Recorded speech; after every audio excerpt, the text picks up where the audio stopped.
All right, we're live. Simon's standing by. I'm going to bring him in a moment. There's a lot of news to report, and welcome everyone to World Series News. Thank you for your sharing and for following, for liking and subscribing, all of the things that you're meant to do to support your favourite news service. And I hope that we are fast becoming your new favourite news service. We've been here for a few years now, and we are adapting to the system as it and to the news of the day to try and bring the news that the mainstream simply won't cover. And today we've got at least 10 different stories that you will not see on the mainstream. And when you realise what you're getting here on World Series News, you're going to say, wow, how do we not know all of this information? And thereby you will learn that there is a lot more to the news of the day than just the latest forest fire, bushfire, factory fire, car accident, and all of the things that distract us from the real news that is out there. Now, here's something that you haven't seen. I'm going to bring it up right now. I'm going to bring Simon on, as I said, in just a moment. But take a look at this. DC Drano has tweeted, RFK is fringe and has no shot at the Democratic primary. Rasmussen poll, RFK statistically tied with Biden. Look at that. Joe Biden recording 36% popularity. Robert F. Kennedy, 35%. This is just 2 weeks after he started. Did I say that you won't get the news anywhere else that you will see here on World Series News? We're going to talk about the Thai elections, the Turkish elections, the Trump not the poll in Iowa. He cancelled his rally. DeSantis has turned up over there. We're also going to cross to Europe. We're going to talk about the C5 meeting, the G7 meeting, and a whole lot more, including Zelensky and meetings, including with China, so that you get a full understanding of the global news and how it works. Are we heading towards a unipolar world, one world government, or are we working towards a multipolar polarity world where multiple countries hold the power and superpower status that we are used to? Let's bring him in right now. Simon, are you there? And welcome back to the show.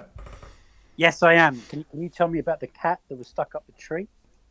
Yeah, I forgot about that one, but we will get good coverage on Channel 7 or Channel 9 on that, I'm sure. It is crazy, isn't it, when you see that you're waiting for the big news of the day and you get 12 seconds on Trump and 9 seconds on something else, and you might not even see China in the news. But when you follow what's going on out there, it is a completely different situation. And it's the detail, of course, that we're working towards here. Now, we've only got an hour for the show today, so we better get started. What I'd like to do, Simon, is let's go straight to the Thai elections. Not what you'd expect, but it's really important we touch on it because there is an anomaly that you will not get reported anywhere else, is there? Well, yeah. So there's a lot of parties contesting the election. The two main opposition parties have done very well. One did much better than expected. And so the woman that they thought was likely to become the next prime minister is actually polling significantly lower than the other party that did really, really well. The problem is the head of that party has done a financial disclosure form, and like a previous opposition prime minister who won an election 12 years ago, it seems that this guy has made some technical errors on his declaration. That's already been reported to the election council, and it's possible that having led his party to a fantastic and unexpected, very, very successful election win, he may actually be prevented from taking his seat in the Thai parliament because he's kind of like screwed up a couple of line entries on some shares that he owned and the dates that he actually owned them on. So the other thing that a lot of people don't necessarily have in the back of their daily thoughts is that the Thai Senate, of which I think there are 250 seats, those are all appointed by the military, and they're very pro-monarchy. Both the opposition parties, the main opposition parties, want to do limited reform of Thailand's absolute monarchy. Obviously, the king doesn't like that, and the generals ruling behind the scenes don't really like that. So if they appoint people to the Thai Senate who actually vote in a joint session with the lower house as to who would actually be the prime minister, then they actually have a very large power to block unpalatable candidates, even if they have managed to fill out the paperwork correctly. So it seems like the ruling party has been really crushed there, but there's still a lot of smoky-filled back rooms for shenanigans to play out in over the course of the next week or so. So maybe next weekend we'll be able to give people a more definitive update on that. What do you want to go straight into the Turks next, or do you want to talk about someone else first? Yeah, I want to get into Turkish election because I also then want to show the importance of this in relation to Pakistan and the lead up to their elections and why the fiasco with Imran Khan. We'll get into that in detail in a moment. But let's cross first to Turkey. Okay, so Turkey's everyone's focused on the presidential election, which is very important, but is not everything. So people seem to think that there's even though there was 4 presidential candidates, there are actually 30 political parties contesting the parliamentary elections and 150 independents going to 600 seats. Now, it looks like the ruling coalition has retained about 330 out of 600 seats in the Turkish parliament. Right. Now, the reason why that's very significant is even if the main opposition candidate is to win, either when they finish counting tomorrow or if a runoff election occurs, then if he does win, it's going to be very, very hard for him to get anything, including the budget, through the parliament if he's got 230 seats and the ruling coalition has got 330 seats, and then there's roughly kind of like 40 independents and minor parties. Okay, so even if everyone else, which won't be the case, but even if they were, it would be 300. The equivalent would be 330 Green and Labour against 270 One Nation and Liberals, just to keep it real simple, right? Yep. But that would make it very difficult for the Liberals to get any policies through. Yes. Okay? Because there'd be a minority government. Now, it's different because Turkey has an executive presidency like America. Yes. Okay? But 2 things have happened. One is there seem to have been a great deal of shenanigans. 2 news agencies were reporting wildly different results. There is what's called the Supreme Election Council. They give summary information to the media, and they give very detailed counts directly to the respective political parties. Now, we had this bizarre situation at one point that the MHP coalition, which includes the AKP and Erdogan, appeared in one news agency to be ahead 59 to 35, and it looked like it was all over. And then the other people were saying, no, the opposition guy is winning 48 to 44. So there was just a huge 13, 14% discrepancy between the numbers that were being reported. Now, as we've gone into the early hours of the morning Turkish time, because there now it's 2 in the morning or something, and their polls closed at 5 p.m. their local time. They actually closed quite early. And there was a very high turnout. The turnout was about 88, 89%. So a really admirable turnout. And so the way things stand at the moment is Erdogan's poll observers and lawyers have filed objections to about 20% of the constituency counts. They actually had objection forms literally pre-printed, and they just had to be handed in. Okay. Now, I must admit, I wasn't watching the Turkish elections particularly closely in 2018 and 2019, but I have learned by doing research over the week in the run-up to this election, so I was able to talk in a rather informed manner about it, that there were some occasions in the previous elections where, bizarrely, they didn't just call for one recount, but in some constituencies, there were 30 recounts, 30 recounts. Okay. Now, already, in some places, they've counted the vote because they have quite small constituencies. And then they have sub-districts within those constituencies, like wards or counties within, the Australian areas. And they've already counted the vote 4 times.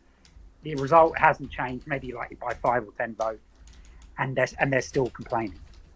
So this could go on for several days. But basically, it looks like Erdogan and the main opposition guy have got about 46% each, give or take 1 or 2%. Yeah. Okay. But the key threshold for this to be a done deal was one of them had to get 50 and a bit %. Right. Yeah. Okay. They had to be the outright clear over a half winner. Yeah. Right? Yeah. And that now appears not to have happened. Okay. The 4th candidate dropped out, and the 3rd candidate has got roughly 6%. Now, he was to the right, even more extreme, some might say, than Erdogan. And he was a member of Erdogan's coalition partner party, the MHP. Now, he badmouthed Erdogan, I don't know, like a couple of years ago. Erdogan really got the hump, and he got him sacked from his coalition partner. And the guy was so angry about that he ran on his own in the presidential campaign and has, in the first round, taken enough votes from Erdogan to block him from winning. Now, the big issue is whether or not his voters hate Erdogan enough to vote for the main opposition guy in 2 weeks' time, if they're going to split evenly, or if they don't like how the main opposition guy is quite pro-Kurd and not very staunchly Islamic. And so even though there was personal animosity between this guy Ogan and Erdogan, right, the current president, that they'll say, well, we know that the two had a falling out and we voted for him as a protest vote, but when push comes to shove, most of their policies were the same, and so they're actually going to vote for Erdogan. So at the moment, and I've listened to a lot of Turkish academics over the last few days debating this point, and there's just not a consensus. And it could either be 6-0, it could be 3-3, or it could be 0-6. And at this point, we just don't know. So there's going to be a runoff in 2 weeks. Even if the opposition guy wins, he's going to be significantly handicapped by not winning the parliamentary elections. Yeah, of course. And that's going to be a huge problem for him. Now, since it's an executive presidency, there are certain things that he can do on his own. But things like the budget, they have to go through the parliament. Right. And obviously that, as we know in England and Australia and America, if you can't get your budget passed, that's a massive problem. Of course. Right. Okay. So that's where we are at that. All right, excellent. Let's cross to Pakistan now, and obviously all eyes have been on Imran Khan for over a week. Let's get the latest of what's going on now. It's quite frightening what's happening in Pakistan, but what we're seeing now is the intentions seem to be revealing themselves. Imran is the great threat to the existing government. Yeah, he's not just a threat to the government. He's potentially a threat to the general staff of the military as well. So the eyes of the world have been off Pakistan for the weekend because everyone thought, oh, he's on bail for 5 days, and so we'll come back and revisit this on the 17th. Now, that has been a mistake. Unfortunately, I have not taken my eyes off Pakistan. So what has happened is the Interior Minister has once again proposed that the PTI, Imran Khan's political party, be banned. And he has also said that he wants anyone involved in the demonstrations after he was arrested on Wednesday to be rounded up using facial recognition. Wow. Now, they also called to have a massive demonstration. This is the government coalition, the PDM, the Pakistan Democratic Movement, PDM is the name of the coalition, to all protest literally on the steps of the Supreme Court. Now, the police pointed out that that would be illegal because they've issued this Section 144 notice banning protests inside Islamabad. And they would look like hypocrites by banning everyone, including the opposition, and then doing it themselves. They said that would just be ridiculous. They also said that it would be a huge security risk if they got a couple of 100,000 people there, all with sticks and guns, all chanting and fired up, and then they suddenly try and storm the Supreme Court and, lynch the judges. So the government has accepted that both legally and in procedural terms, that's probably not a good idea. So they've now said that they're going to announce where the demonstration is going to be early tomorrow morning, which is going to be soon, because it's now 5:20 in the morning. So they're going to make an announcement in probably 2 or 3 hours where that protest is going to be. Now, Imran Khan on Saturday, Pakistan time, gave a 30-40 minute long speech from his home. And he also did about a 10-minute interview with Sky News. Yes. Both of which are available, though I haven't found one with subtitles. And I've officially requested both the PTI in America, some of his senior supporters, and the PTI in Pakistan to please put those kind of events, which they do link both live on YouTube and on their party websites, but sometimes not even with subtitles for the hard of hearing in Pakistan, let alone English subtitles. And I'm like, you've got a lot of people who don't speak Urdu who are really interested in what's going on.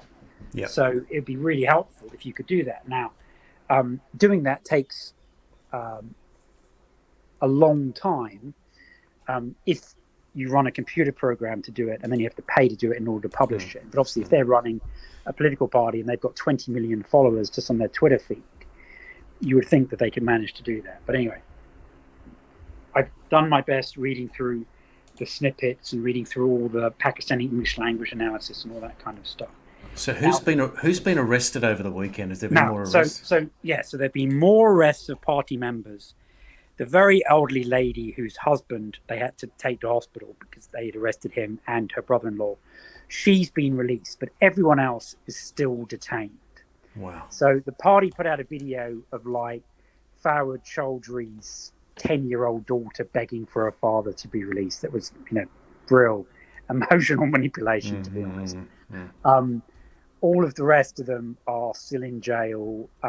One of the two journalists that were arrested has been released. The other one they claim has been released, but even the Lahore High Court has said, well, nobody knows where he is, so you have to present him to court. I think it's at noon Pakistan time tomorrow. Now, the fear is that he's been badly tortured and that he's either unconscious in a hospital or he's still being held in black site detention somewhere. I mean, it's getting real nasty, right? And so everyone should bear in mind that Imran Khan is out, but hundreds of his supporters and about 11 members of his senior party leadership are not. One of them, he wasn't at home when they went to arrest him, and they took his 16-year-old son, who's effectively a hostage for his father to hand himself in. Now, Imran Khan had been told, look, you really need to have a second thought here if the police are shooting at people, to not ask the women and children to go out onto the streets protesting. So what he did, which has been enormously successful, is yesterday for today, he asked every woman and child who supported him to do a handwritten notice that would say three things on it. It would say Hakiki Azadi, which means true freedom. And then in Urdu, it would also say, save the Constitution and save Pakistan. And he said to the women and children, please just go in front of your house. This is a silent protest. Or if you're in a small village and you want to group with your friends and family, go to, the town square in your village, or go to the corner of the street or something. Now, on social media, there's just thousands and thousands of images of women and children having done that, and in doing so, not put themselves at risk. Now, what's very interesting is there's a famous Air Force pilot. He's the equivalent of a Battle of Britain kind of Victoria Cross hero, right? Mm-hmm. He's about 90 years old. And he bombed an Indian airbase in the 1965 war with the Indians.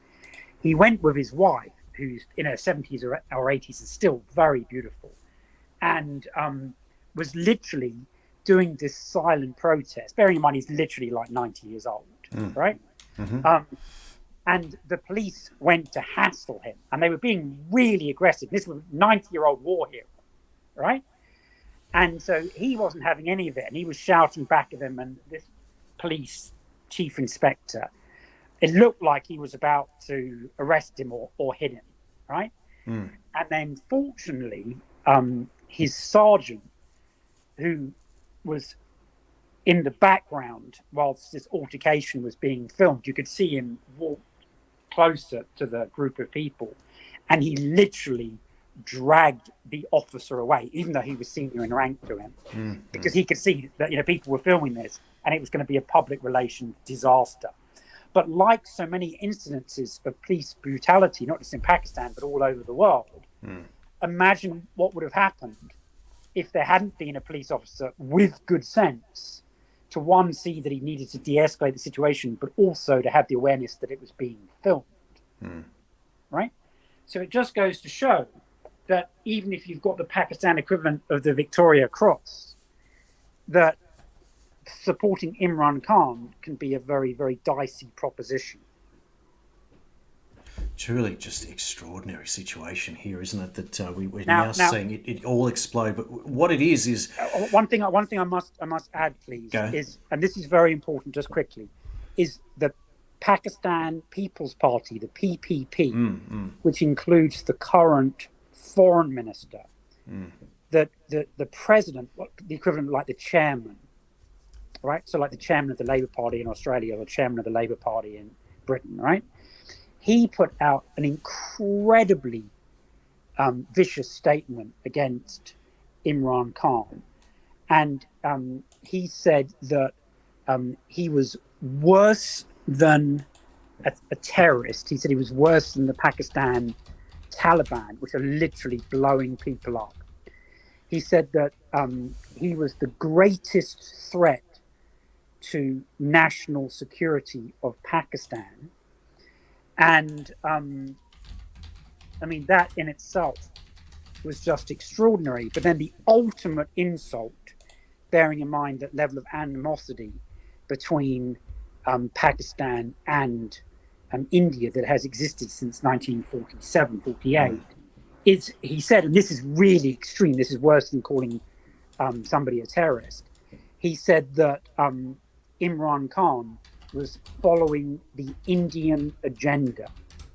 Wow. So that basically was saying that he was working for Pakistan's arch enemies. Imran Khan has said that that he is willing to work until his last drop of blood to ensure Pakistan's freedom from what he calls the illegitimate and imported government. So the rhetoric in the last 48 hours has become extremely heated. I mean, like, you know, far worse than people calling each other, you know, bastards or whatever. You know, they're literally, each other are calling them, you know, traitors, basically. Yes, yes. And Well, so it's very hard to see how this is going to be reconciled. Really, the only way is calling elections. And as Imran Khan has repeatedly pointed out, you know, of the by-elections that have occurred, just because people resigning, dying, moving out the country, and, you know, being in the health and whatever, he's won something like 30 out of 37. So even though he's running a small coalition against a huge coalition, the PTI and its partners are enormously popular. And so the ruling coalition are terrified about agreeing to call a general election. Now, that's supposed to have happened in 2 provinces, including the main administrative province of Punjab. So the PTI has now been saying that because the PDM didn't follow the instructions of the Supreme Court of Pakistan and hold that election by the 14th of May, which is their Sunday, right? That government, in the equivalent of like Canberra, for example, right, the main administrative centre, is now illegitimate and it has no right to rule because they were supposed to hold elections by there. But they're going back to the Supreme Court this week, knowing that they've gone past the deadline that was previously set, saying that the federal government still hasn't given them the money, literally, for the ink and to print the ballot papers in order to run the election, and saying that they can't do it until October. But we've got another situation there where the legitimacy of the administration is being, with good reason, called into question. So when that starts to happen, all of the organs of society start breaking down. Now, a lot of military figures are attacking Imran Khan for criticizing the military. And they're saying that he's trying to cause a split or a mutiny in the army, which frankly appears to have already occurred at regimental and company commander level.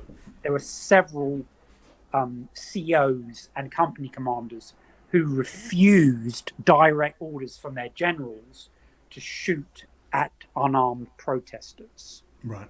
And we discussed that on Friday. Yes. But you know, the military put out a statement saying that was untrue, but even more names of officers have been added to that list. So it seems quite well documented of like where they were, who they were in command of, who gave them the order, and when they said no.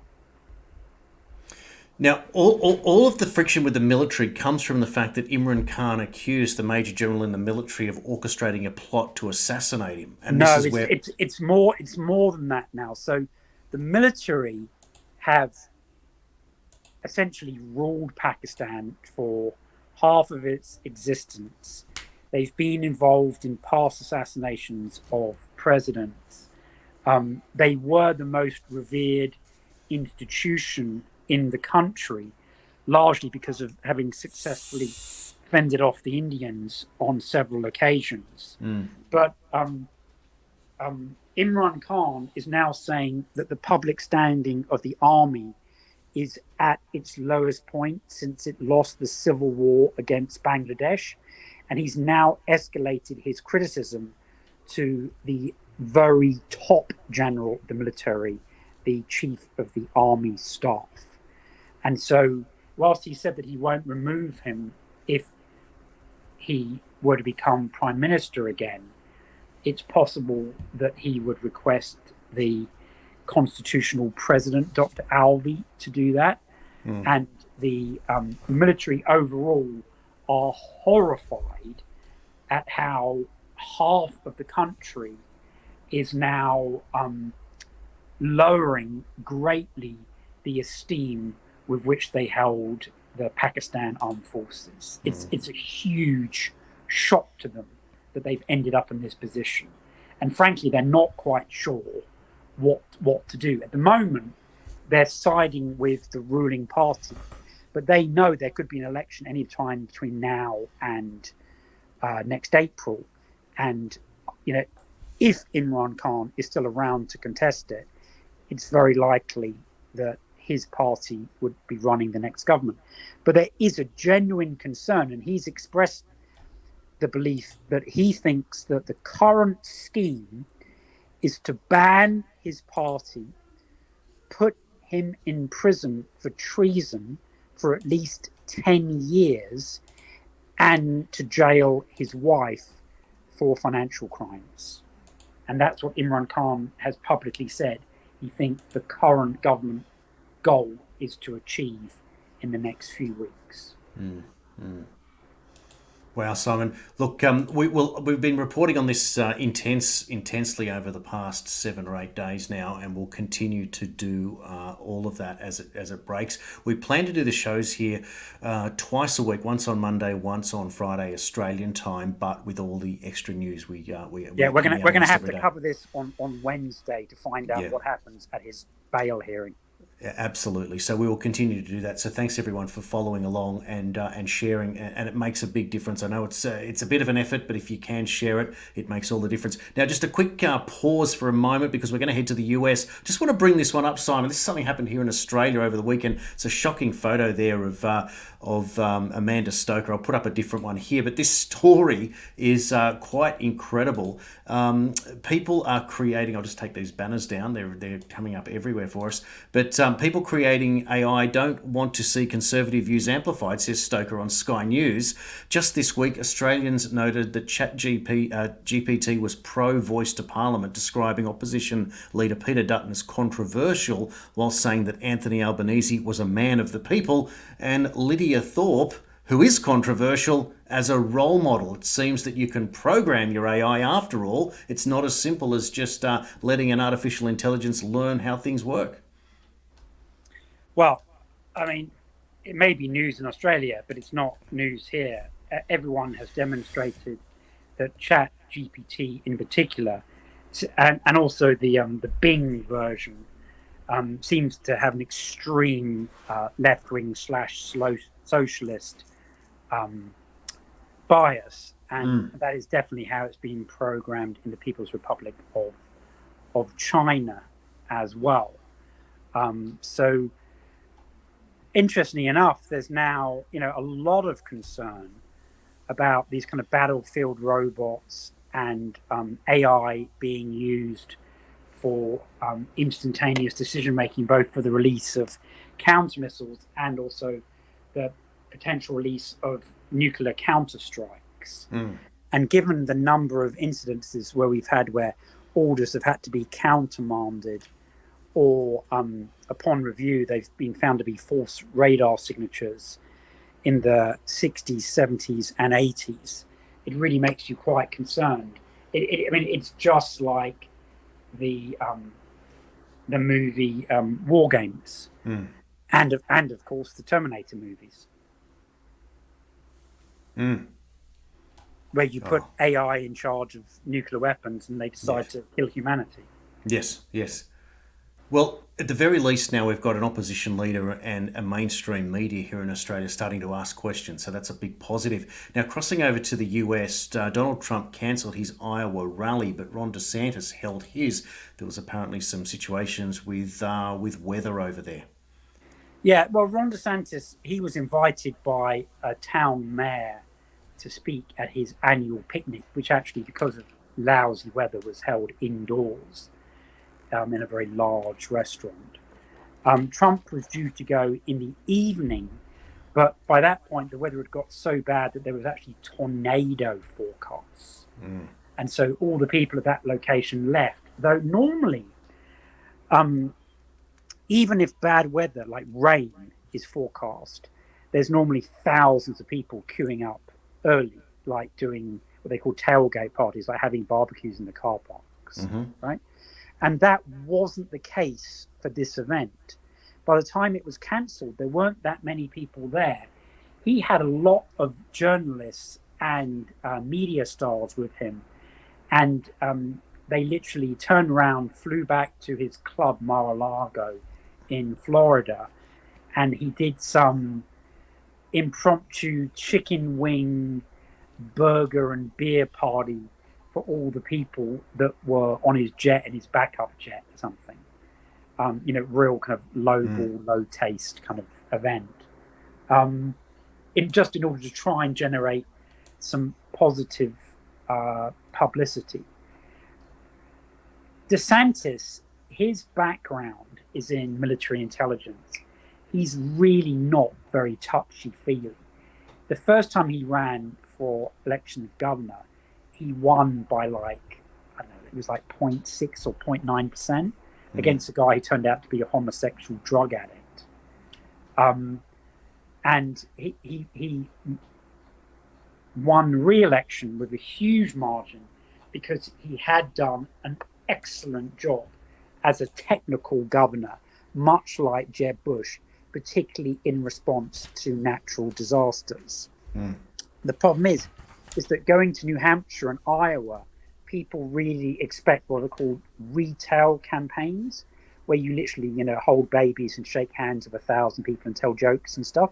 And he's just not very good at that. His wife she's excellent. She's a breast cancer survivor. And she's got, 3 or 4 kids, and she's really touchy-feely. So they're trying to get her to help as much as possible. But normally, when you really go down to the presidential campaign, the man and the woman would campaign separately. If you were to win nomination, that would be a problem. But you see, they never really did that with Melania, because when Trump was running 7 or 8 years ago, her English wasn't really that good, and she had that very, very heavy Slovenian accent. Now it's a lot better, and I don't think that'll be a problem. But that was an issue at the time in 2015 and 2016. Right. Yeah, look, it's very interesting what's going on with the rivalry, or at least the feeling of rivalry between DeSantis and Trump, and it can only be a good thing that there is a choice at long last. Trump is 20% ahead. They can't run together because they're both legally registered in Florida now. Trump from New York to Florida. And in the past, Trump had supported DeSantis a lot. He got him elected to Congress, and he really helped him get elected as governor of Florida. He feels very, very betrayed that DeSantis is unofficially running against him. Supposedly, an official decision is going to be announced regarding DeSantis this week. That may well be on Wednesday. There's a lot happening on Wednesday. Okay? Now, on the face of it, it would appear suicidal because he's like 20-25% behind Trump.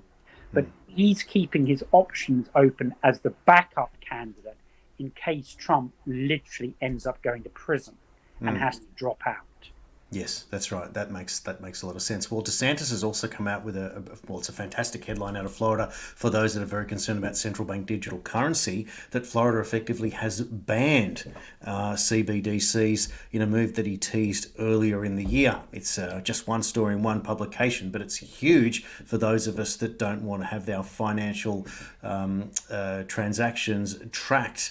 And traced by the government. That story is real. And hopefully several other states will follow suit. But in practice, it would be difficult to enforce because states can't ban the federal currency. So they can ban Bitcoin, they can ban Dogecoin, they can ban any of these other digital currencies. They could ban copper or platinum being used as legal tender, for example, right? But they can't ban the federal dollar. So if the federal dollar is done away with and there's no alternative other than the digital federal dollar, then his ban will become ineffective. If it's one of 4 or 5 choices, then he can do it. But if it's the only currency available for paying your taxes and getting your tax rebate and getting your pension and stuff, then obviously he couldn't ban the federal government from sending you your monthly pension. Absolutely. But as you said there, if other states come aboard and do the same thing, it certainly tells the government that people aren't interested in a central bank digital currency. Now, speaking of, we're still in the United States, the judge has blistered the Biden DOJ, rejecting the emergency order to allow the release of illegal migrants into the US. Yeah. So once again, on Friday, unlike most other news organizations, we covered the fact that there was a preliminary temporary restraining order issued against the Department of Homeland Security in regard to the manner in which it was administratively ordered by the head of the Customs and Border Patrol that people were just going to be released inside America without even being given, without them being identified, and without them being given a court date for a deportation hearing. Okay. So the first judge was like, this is absolutely crazy. You cannot do this. I am overriding this administrative order, and I'm telling you, you have to follow the law. Now, as I forecast, that was appealed in that they wanted an emergency stay against the temporary restraining order, the first hearing in detail for which is scheduled to be also, along with everything else happening in the world, on the 19th of May. So they wanted a 5-day window where Monday through Friday they could keep on just releasing tens or hundreds of thousands of people from all over the world, anywhere they chose in the United States, without the appropriate paperwork. Now, that went to another judge, and they said, are you absolutely bark raving mad? And we are not giving you a temporary stay to break federal immigration law just because you fancy it. And so now they have to go to the 11th Circuit Court of Appeals, which might happen before the 19th, but probably not. The Federal Court of Appeals will probably say, we'll wait and see what happens at the preliminary hearing on Friday. And then depending on how that goes, then maybe they'll step in. They can easily just not do anything for a few days. Okay? If the paperwork gets submitted on Monday, they don't have to have a hearing by Friday. They can easily schedule it for 2 or 3 weeks' time. Yes. Okay? So the government's going to have a problem. Now, because of that, what appears that has happened, and this is, really a blessing for America, is one, they were busing people across in order that it was less public how many tens of thousands of people were coming across, and so they didn't have to try and swim through the rivers at night, walk through the desert. But also, there's now strong rumors that the federal government have gone to the Mexican government and said, can we top up our foreign aid donation to you in order that you can hold all these people back from the border, because we literally physically can't handle this for at least a week. So they've got the Mexican police and the army keeping these people away from the border until they've resolved the legal situation. Right. All right. So that is a money-making opportunity for the Mexicans. If it's a week or two, it's easy for them to do. Beyond that, the Mexican army and police don't want to have to shoot or fight with these people, and they'll stop following orders. Yes. So it is very much a temporary respite. But all the Democrat politicians have seized upon this, saying, oh, all of those forecasts that we were going to be overrun by 500,000 people in a week, that's all turned out to be bullshit. And the reason why it's not happened is the 2 legal rulings against them and them paying for temporary salvation from the Mexican government. Right. That is why we have this respite. But in the meantime, more and more people are coming from Colombia and Venezuela and Guatemala and Honduras and all of these places. And they're all piling up into refugee camps along the border. And those people who come from the qualifying countries, which are Cuba, Venezuela, Honduras, and I think Nicaragua, there's 4 of them, they're all making online applications. So they then get let in at the border because they've made a overseas legitimate asylum application. And it's been said that already 100,000 of them in the last few weeks have been allowed into America.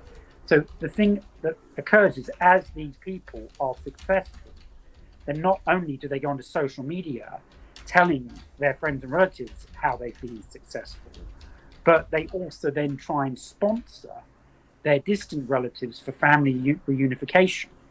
So it very much is like a big snowball rolling downhill. Mm-hmm. Okay, so I want to cross now to do what we'd call the multipolar wrap up. We're talking about China, the Middle East, Europe, and the latest news. Let's start perhaps even with the C5. Can you explain what the C5 meeting is and why it's so important, Simon? Yeah, so all of these C5 people, plus Armenia and Belarus, went to the victory parade with Putin on the 9th of May. Okay, now in the intervening few days, several of them been giving even English language media interviews saying that there's a huge event coming up at the end of this week. Now, this is really quite important, and I've been saying to you that there's going to be a real big event, and it may indeed be 2 events in May on the same day, right? So their foreign ministers previously all met in Beijing, and they've penciled agreements that their presidents are then all going to come and sign in ink. So it's going to go from a draft to a final version, right? With Xi Jinping, who is calling this meeting not in Beijing, but in the city of Xi'an, which is much more in the north west corner of China, okay, with these other 5 heads of government from Turkmenistan, Uzbekistan, Kazakhstan, Tajikistan, and Kyrgyzstan. And I have been saying that because I'm now proving in real time that I am able to drink a beer right now and say those 5 countries' names correctly.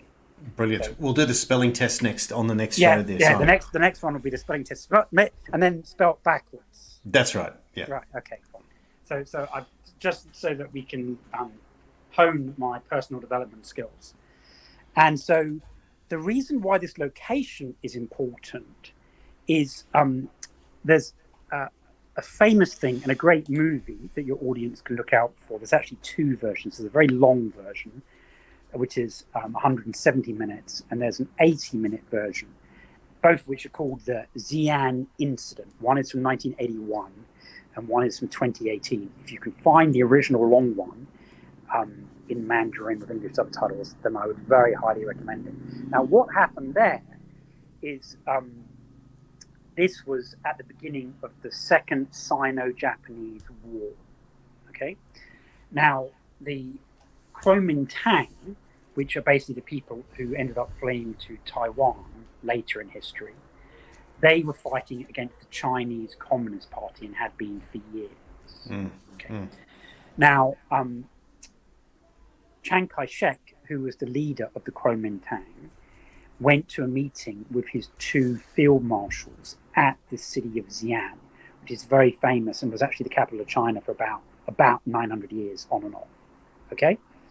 So it's like Philadelphia for a while was the capital of America, not Washington, D.C., okay, but for a much longer period of time. And it dates back about 3,000 years. So culturally, it's seen as one of the longest continuous cities in China. Right. Now, when Chiang Kaishek got there, his military commanders kidnapped him, even though he was the Chinese head of state, right? And they held him for 5 or 6 days until they were able to convince him to, instead of fighting the Chinese Communist Party, to fight instead with the communists against the Japanese. Now, as it turned out, the communists betrayed them and basically withdrew from the conflict, took weapons later in the 40s from the Americans, didn't fight the Japanese particularly hard. And then as soon as the Japanese were defeated by the Allies with the use of the atomic bombs, then the Chinese Communist Party immediately turned against the exhausted and in many cases defeated Kuomintang and forced them all the way across China to finally flee to Taiwan. That's the origins of Taiwan being a relatively independent country. Okay? So the anniversary of the CCP defeating the Kuomintang, the Taiwanese party, was the 20th of May, 1949, 13 years after the kidnap and blackmail of 1936. So we're going to call just us, our little merry band of World Series News and Info Warriors, this meeting the second Xi'an incident. Yes. Okay? Now, it's not going to be a kidnapping because we know in advance that it's going to happen, but it is going to be globally significant because not only the spokespeople for the Chinese president, but also the individual Central Asian presidents themselves are all saying that this is a turning point in the new era. They are billing this thing really, really highly. Now, I was thinking, like a Guilo, why are they doing it on the 19th rather than on the 20th? Because the 20th would be the anniversary of their previous victory. All right. Now, it turns out that the 20th is what the Chinese regard as an inauspicious day. So if you look at the Chinese lunar calendar, which is essentially 50 days behind the Western Gregorian calendar, the 19th of May not only is the equivalent of our 1st of April, and first day of the month, along with the, 5th and 19th are generally regarded as good days, then that is a very positive day, particularly for new beginnings, building the foundation of a house, starting a business, or signing a contract. Okay? So you can see how signing this multilateral agreement would be scheduled on a highly auspicious day. All right? The day before that, it was generally regarded as not a bad day, but wasn't auspicious for any of those key things. So I'm sorry to say at this point in my life, I am now learning the auspicious and inauspicious days of the Chinese lunar calendar, just so I can double check when these announcements are being made. Right? Right? Nice. But as it turns out, it looks particularly relevant. Okay. Now, the other thing is this city historically, like, 1,000 years ago, was the departure point for all of the camel caravans going on the great original Silk Road #1 all the way to the Middle East and Europe. Okay? So it is now the starting point for 7 separate rail routes including the rail route that goes through Kazakhstan and Russia, all the way to Rotterdam in Holland. Wow. Yeah. Okay. Yeah. So just like Xi Jinping took Macron to his father's hometown, and there appeared to be that family connection. Remember, we discussed that port was the maritime starting point of the sea Silk Road. Mm-hmm. And that was what he wanted to impress upon Macron, to encourage him to become involved in the Greater Eurasian Partnership and exhibit strategic autonomy. Okay? Now, this battle here is in the land origin of the land Silk Road, not the ocean Silk Road, the land Silk Road by camel, right? But it's also the modern starting point through all these Central Asian countries. So you can see all the historic symbolism. Okay? Now, these new leaders and the Chinese foreign minister and the newspapers today, on Sunday, right, in the Chinese press, all simultaneously, which means it's been orchestrated, they're all talking about this being a monumental achievement, a significant point, a turning point in the new era. Yes, yes. Okay? Yes. So there's this point that we keep on hearing, okay?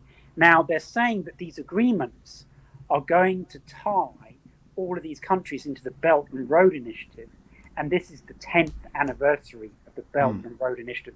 So there's just like coincidental date after another with the auspicious Chinese lunar calendar, and the railway hub and the old Silk Road starting point, and all of these things are all coming into place for Friday. Yeah, look, it's absolutely massive, Simon. We're right at the end of time. Now, I just want a quick comment on the G7. Yeah, so that's exactly what I was going to do. Thank you for reminding me. So the G7 are meeting in Hiroshima, where the second bomb, I think it was dropped in 1945, on the 19th and 20th. Okay? So that overlaps with the Chinese meeting.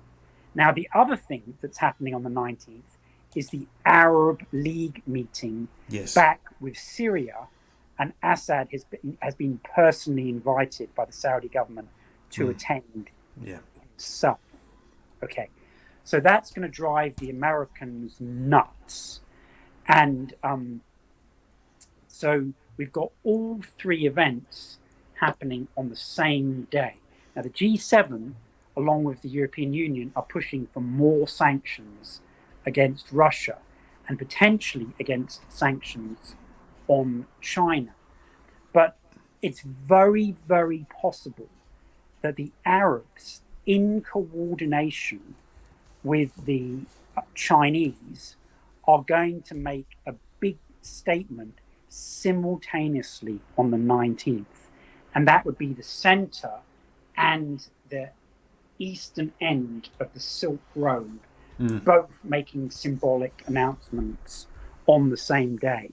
And so Friday is going to be huge. Okay. You are saying it's going to be possibly the biggest day of the year. In fact, it's massive. Could be of many years. We are at the end of the show, and I just want to reassure everyone that we will be we're doing regular Mondays and Fridays now with Simon. It looks like Wednesday is going to become the next regular day, as we've mentioned. So you'll get updates every 48 hours. A lot of detail in the hour, and we're very well aware of your time as a viewer and somebody who can share and digest this information. We thoroughly recommend that if you have any questions, please send them through. We can answer them in the show. And we do appreciate that we are trying to provide you with the most possible information and understanding that Simon's putting in as a news expert who's on other shows as well. We've already talked about Info Warriors and George Galloway, etc., where Simon appears regularly as well. So we're doing our best to give you the most information. You've had about 10 different stories today, massive stories that get no coverage in the mainstream. And I just want to end the show. First of all, thank you, Simon. Again, thank you to all the viewers that have stayed on this long. along and have shared. And I just want to put up a poll that should whet your appetite that things are certainly changing. We brought it up earlier in the show. Look at that. According to a Rasmussen poll, RFK is statistically tied now with Joe Biden to potentially become the next Democratic candidate for the White House. Isn't that amazing? Here we are. I'll say goodbye at that point, and thank you all, and I look forward to getting back to you as soon as possible, likely Wednesday at this stage, unless there's even bigger breaking news and Simon says we've just got to get on air straight away. Thanks everyone. I look forward to seeing you on the next show.